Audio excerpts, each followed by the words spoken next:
अभी तक जितने भी पार्टी हैं ना, वो अपने फैमिली में ही उलझे हुए हैं, परिवार को ही आगे बढ़ाने में है। जनता के मूलभूत समस्याओं पे उनकी ध्यान नहीं है। आज के डेट में ये चुनाव भी नहीं जीतते हैं और उनको मंत्री बना दिया जा रहा है। पार्टियाँ बहुत हैं, लेकिन जेन्युइन मुद्दा है जो आज की मूलभूत सुविधाएं हैं, ज़रूरतें हैं, उस पर वो लोग काम नहीं करते। हम जिस विभाग से आते हैं, हम शिक्षा विभाग में थे, वहाँ ही इतनी सारी कमियाँ और खामियाँ हैं। शिक्षकों को पढ़ाने नहीं दिया जा रहा है आज के समय में।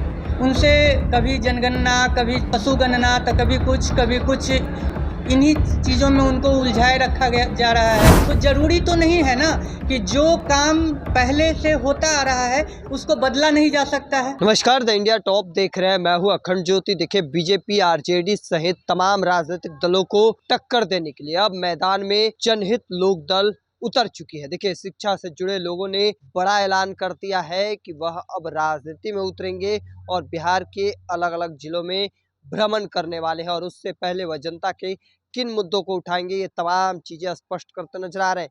क्या कुछ कह रहे हैं, पहले उनके पूरे बातों को सुनिए। बंधु भाई लोगों को प्रणाम। आज यहाँ आप सबको बुलाने का मेरा मकसद इतना ही है कि हम लोग एक राजनीतिक दल का गठन करने जा रहे हैं। इस राजनीतिक दल के गठन का मुख्य उद्देश्य है लोकतांत्रिक मूल्यों का पारदर्शिता, सुशासन और आम नागरिकों की समस्याओं को प्राथमिकता देना। हमारा उद्देश्य है राजनीति को जन सेवा से जोड़ना। हम लोग राजनीति अपने फ़ायदे के लिए करने के लिए नहीं आए हैं, जन समस्याओं के निदान के लिए आए हैं। हम लोग नई पीढ़ी के युवाओं को अपने साथ जोड़ने के लिए, हमारा उद्देश्य है बेहतर शिक्षा, समान शिक्षा, सबको शिक्षा व्यवस्था, रोजगार एवं युवाओं को विकास के व्यापक, सुदृढ़ और पारदर्शी अवसर प्रणाली प्रदान करना, बेहतर और समान स्वास्थ्य सुविधा उपलब्ध करवाना, त्वरित न्याय व्यवस्था उपलब्ध करवाना। हम जनता के सामने यही संकल्प रखेंगे कि हमारा स्पष्ट लक्ष्य है, समयबद्ध योजना के अनुसार काम करेंगे, जवाबदेही की व्यवस्था बनाने का प्रयास करेंगे। हम चाहते हैं नागरिक सिर्फ मतदाता ना रहे, इसको नीति निर्माण में सहयोगी बनाएं हम लोग। कई सारी पार्टियां हैं जी, आपने क्या सोचा और कैसे आपके विचार आया कि मैं एक अलग पार्टी बनाऊं? देखिए, पार्टियां बहुत हैं, लेकिन जेन्युइन मुद्दा है जो आज की मूलभूत सुविधाएं हैं, ज़रूरतें हैं, उस पर वो लोग काम नहीं कर रहे हैं। अपना परिचय देते हैं। हम आज से पहले सरकारी सेवा में थे, वहाँ से हम VRS लेके अब राजनीति में आए हैं और मेरा अनुभव है 25 सालों का सरकारी अनुभव है। 25 साल हम सेवा दिए हैं। यही देखें, हम जिस विभाग से आते हैं, हम शिक्षा विभाग में थे, वहाँ ही इतनी सारी कमियां और खामियां हैं जिसको हम दूर करने के लिए देखते देखते नहीं रहा गया, तो फिर सेवा से मुक्त होके। और इस आपने पार्टी का नाम रखा है जनहित लोक दल जी, तो जनता के लिए आपकी प्राथमिकता क्या क्या होगी मुद्दों को लेकर? हाँ, हमारी प्राथमिकता है बेहतर शिक्षा, समान शिक्षा, सबको शिक्षा व्यवस्था, रोजगार एवं युवाओं को विकास के व्यापक, सुदृढ़ और पारदर्शी अवसर प्रणाली, बेहतर और समान स्वास्थ्य सुविधा उपलब्ध कराना, किसानों, पेशेवरों एवं ग्रामीण क्षेत्रों की समस्याओं का समाधान और उत्थान, कलाकार के संरक्षण एवं उच्चतम विकास, महिलाओं की सुरक्षा एवं सशक्तिकरण, भ्रष्टाचार एवं अनियमितता के विरुद्ध पारदर्शी व्यवस्था लाना, स्थानीय स्तर पर बेहतर सड़क, बिजली, पानी एवं अन्य मूलभूत सुविधा उपलब्ध कराना, प्रशासन में जवाबदेही तय करना। यही इसके अलावा मैनिफेस्टो क्या है आपकी? हमारा मैनिफेस्टो के लिए हम लोग उस पर काम करेंगे। अभी पहले हम लोग पार्टी के गठन की ओर बढ़ रहे हैं। जब गठन होगी उसके बाद उसका जब आप जनता के बीच गए तो किन मुद्दों पे आपने ज़्यादा समस्या देखा?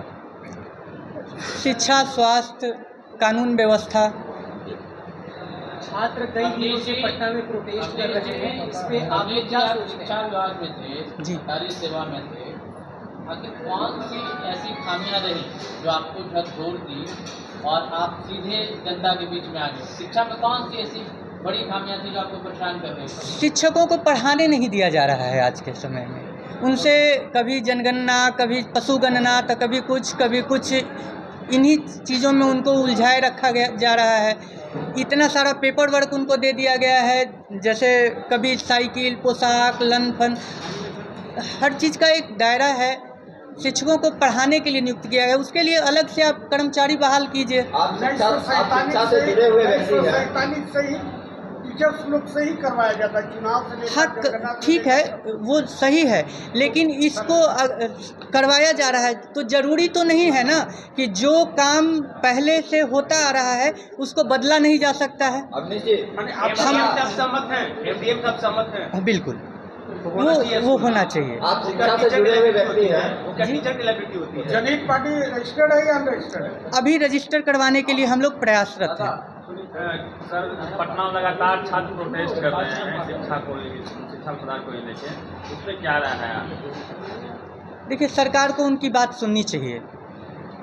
अवनीश जी, आपका ये आज पार्टी का औपचारिक रूप से लोगों को दिख रहा है, आपकी यात्रा भी है या कहीं आप बिहार घूमिएगा हाँ, या सिर्फ पटना के? हमारा 29 तारीख को गोपालगंज में है, जनसंपर्क है। आप सबसे निवेदन है कि आप लोग वहाँ एक बार आइए।